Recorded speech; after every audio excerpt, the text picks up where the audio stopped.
Bwana limekuja kwetu sisi, na tulipokee kwa furaha kwa imani hilo neno lenye kutuletea wokovu.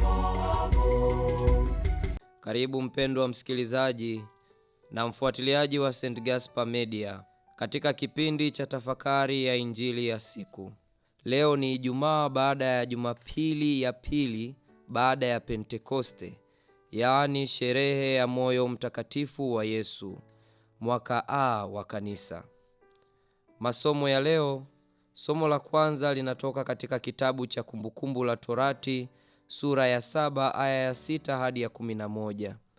Somo la pili linatoka katika waraka wa kwanza wa Mtume Yohane kwa watu wote sura ya 4 aya ya 7 hadi ya 16. Na Injili kama ilivyoandikwa na Mathayo sura ya 11 aya ya 25 hadi ya 30. Karibu tusikilize Injili. Somo la Injili ilivyoandikwa na Mathayo sura ya 11 aya 25 hadi ya 30. Wakati ule Yesu alijibu akasema, nakushukuru Baba, Bwana wa mbingu na nchi, kwa kuwa mambo haya uliwaficha wenye hekima na akili, ukawafunulia watoto wachanga. Naam Baba, kwa kuwa ndivyo ulivyopendeza mbele zako. Akasema, nimekabidhiwa vyote na Baba yangu, wala hakuna amjuaye Mwana ila Baba, wala hakuna amjuaye Baba ila Mwana, na yeyote ambaye Mwana apenda kumfunulia. Njooni kwangu ninyi nyote msumbukao na wenye kuelemewa na mizigo, nami nitawapumzisha.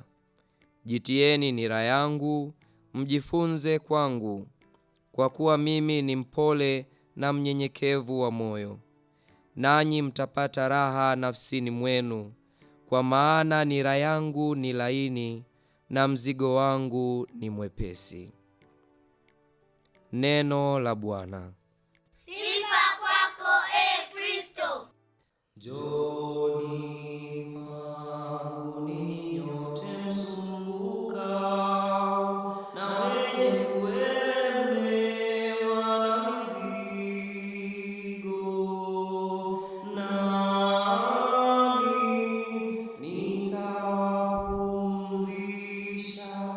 Jitieni nira yangu, mjifunze toka kwangu, kwa kuwa mimi ni mpole na mnyenyekevu wa moyo, nanyi mtapata raha nafsini mwenu, kwa maana nira yangu ni laini na mzigo wangu ni mwepesi.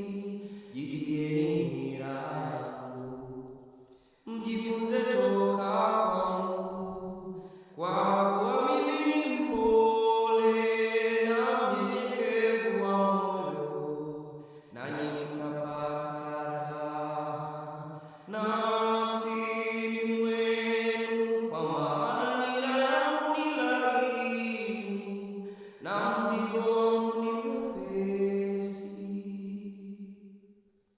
Ninawaalika tutafakari kwa pamoja, na kwa kuwa kanisa leo limetuwekea mbele yetu sherehe ya moyo mtakatifu wa Yesu, basi ningependa kwa pamoja tutafakari kwa kifupi nini maana ya moyo mtakatifu wa Yesu na kidogo historia juu ya sherehe ya moyo mtakatifu wa Yesu katika kanisa.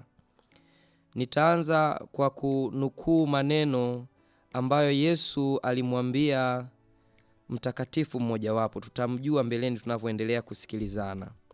Yesu alimwambia, tazama, moyo ambao umewapenda wanadamu sana kiasi cha kuto kubakiza kitu chochote, umejimaliza na kujiteketeza wenyewe kabisa kwa ajili ya kujishuhudia pendo lake.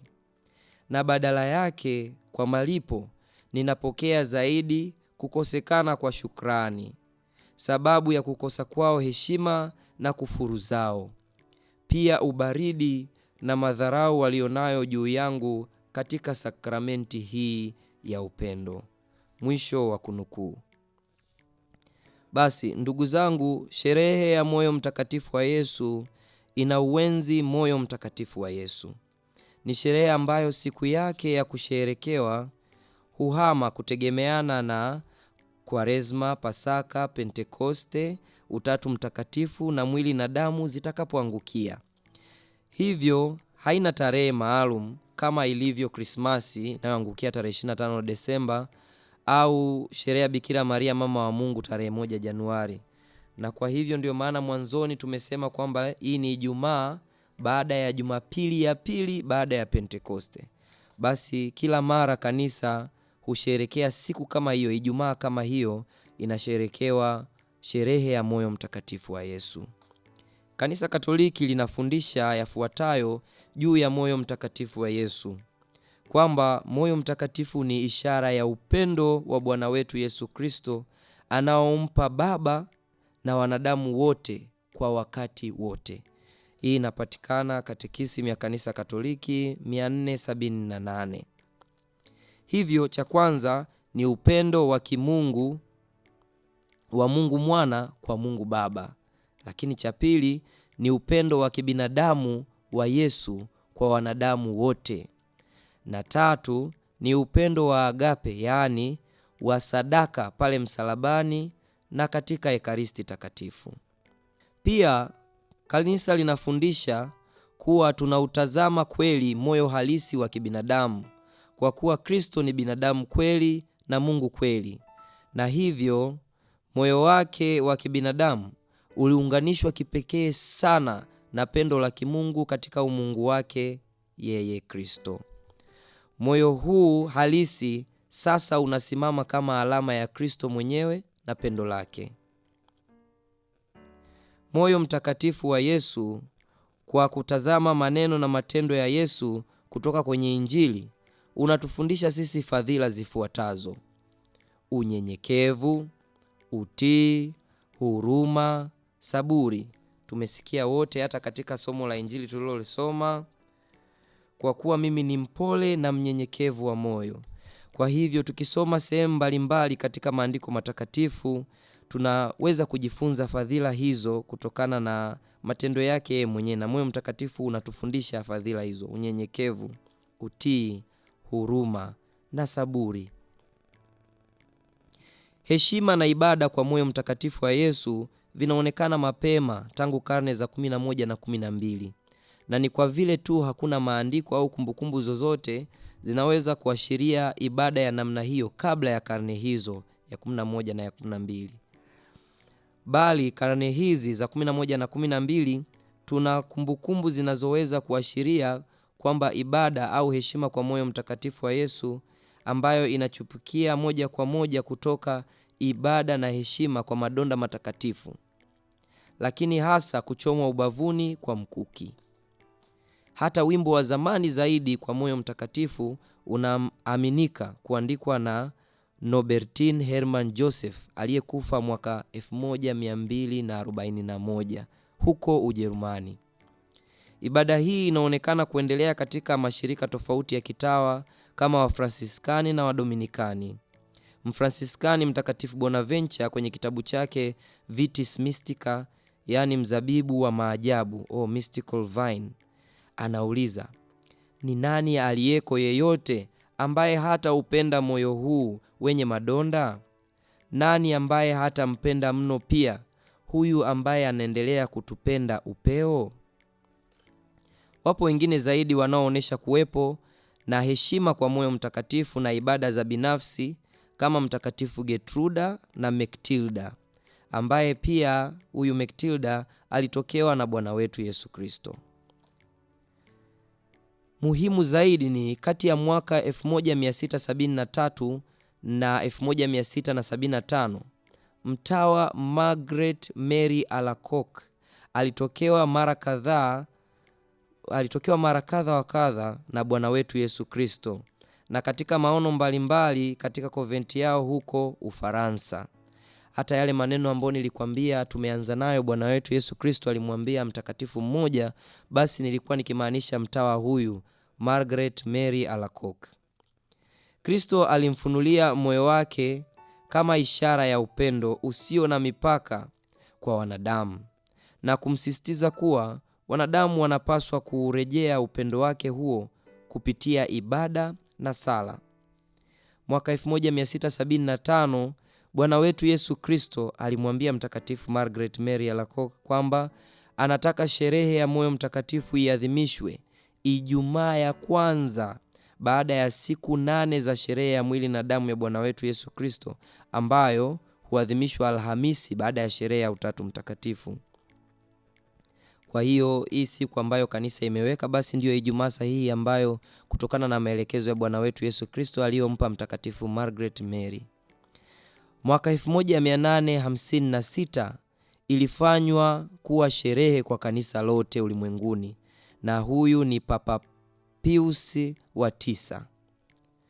Pia mababa watakatifu wameendelea kusisitiza umuhimu wa ibada hiyo kupitia barua zao, kama Papa Leo wa 13, barua yake Annum Sacrum.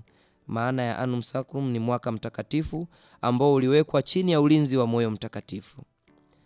Lakini Papa Pius wa 12 na barua yake Haurietis Aquas, ambayo inamaanisha mtachota maji, na hii imetoka kwenye kitabu cha nabii Isaya sura ya 12 aya ya 3, kwa furaha mtachota maji katika visima vya wokovu. Mtakatifu Papa Yohane Paulo wa pili pia alizungumzia kwa dhati sana juu ya moyo mtakatifu, na aliwahi kusema kuwa sherehe hii inatukumbusha fumbo la upendo wa Mungu kwa watu wa nyakati zote. Kanisa Katoliki limetenga mwezi wote wa 6 kwa ajili ya ibada na sala na kadhalika, kiujumla kwa heshima ya moyo mtakatifu wa Yesu. Picha ya moyo mtakatifu wa Yesu ina alama 5 zenye utajiri mkubwa wa maana. Kuna moyo wenyewe uliozungushiwa taji la miiba, ambalo huashiria mateso makali ya Yesu na hivyo pendo lake lisilo kifani kwa ulimwengu wote. Pia kuna moto uwakao, na huu unaashiria upendo wenye nguvu ya kubadilisha na kutakasa. Kuna msalaba juu ya huo moyo, nao unatukumbusha sadaka yake kubwa mno msalabani iliyotukomboa sisi wanadamu. Kuna kidonda katika huo moyo, nacho kinatukumbusha alipochomwa ubavuni pale msalabani na kutoka damu na maji, nayo huashiria sakramenti na kanisa lake mwenyewe. Lakini kidonda hiko hutukumbushia pia madonda tunayomsababishia sisi wanadamu kwa dhambi zetu kila mara. Mwishoni nitarudia tena yale maneno ambayo tulianza nayo mwanzoni, maneno yake yeye mwenyewe Bwana wetu Yesu Kristo aliyomwambia Mtakatifu Margaret Mary. Kristo anajibu mateso tunayomtesa kwa dhambi zetu kwa kutumiminia upendo zaidi na zaidi, kama alipochomwa ubavuni kwa mkuki na damu na maji vikatoka. Injili ilivyoandikwa na Yohane sura ya 19 aya 34. Moyo wake unawaka mapendo makubwa bila ya kuzimika kamwe. Anatualika kwa Injili ya leo, twende kwake nasi tutapata raha. Washirika wa chama cha moyo mtakatifu wa Yesu wana manufaa mengi ambayo yanatokana na ahadi 12 alizozitoa Bwana wetu Yesu Kristo mwenyewe kwa yule anayefanya vema ibada hiyo ya moyo mtakatifu wa Yesu. Basi kama upo karibu na mshirika yote wa chama cha moyo mtakatifu, unaweza kujifunza zaidi na pengine kujiunga na chama hicho. Kwa yeyote ambaye anaishi ibada hiyo vema, basi kuna ahadi 12 ambazo Bwana wetu Yesu Kristo mwenyewe alizitoa.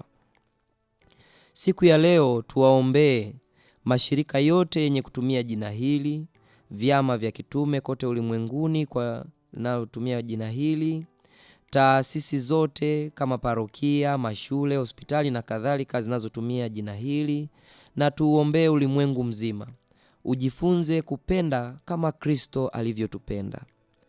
Damu ya Bwana wetu Yesu Kristo iliyokuwa thamani ya ukombozi wetu wanadamu ilisukumwa na moyo wake mtakatifu. Ni hilo pendo la Baba kwa watu wote, ni huruma yake kwa wakosefu iliyojaa ndani ya moyo wa Bwana wetu Yesu Kristo, ndivyo vilimsukuma kumwaga damu yake ya thamani. Tutubu kwa kuwa anatupenda. Tusikate tamaa kwa kuwa anatupenda. Kama tunateseka, tuyatolee mateso yetu na kuyaunganisha na sadaka yake kwa ajili ya dhambi za ulimwengu, kwa kuwa anatufundisha kupenda. Tuvumilie hadi mwisho kwa kuwa anatupenda. Tusiwe na majivuno na kujiona sisi ni bora kuliko wengine. Tuungame dhambi zetu na kumpokea katika Ekaristi Takatifu, tukiendelea kufanya kazi kwa bidii na kutimiza nyajibu zetu kwa familia na kwa kanisa lake takatifu, ili habari njema iendelee kuwafikia wote na kwa nyakati zote. Basi niliahidi kurudia yale maneno na nukuu tena. Tazama, moyo ambao umewapenda wanadamu sana kiasi cha kutokubakiza kitu chochote. Umejimaliza na kujiteketeza wenyewe kabisa kwa ajili ya kujishuhudia pendo lake, na badala yake kwa malipo ninapokea zaidi kukosekana kwa shukrani, sababu ya kukosa kwao heshima na kufuru zao, pia ubaridi na madharau walionayo juu yangu katika sakramenti hii ya upendo. Mwisho wa kunukuu. Na kushukuru kwa kutafakari pamoja nami injili ya leo. Niliyekuletea tafakari hii ni mimi Frateri Lucas Ferran Kweka wa shirika la misionari wa damu takatifu ya Yesu kutoka seminari kuu ya Mtakatifu Gaspari del Bufalo, Kola, Morogoro. Itukuzwe damu ya Kristo. Milele amina.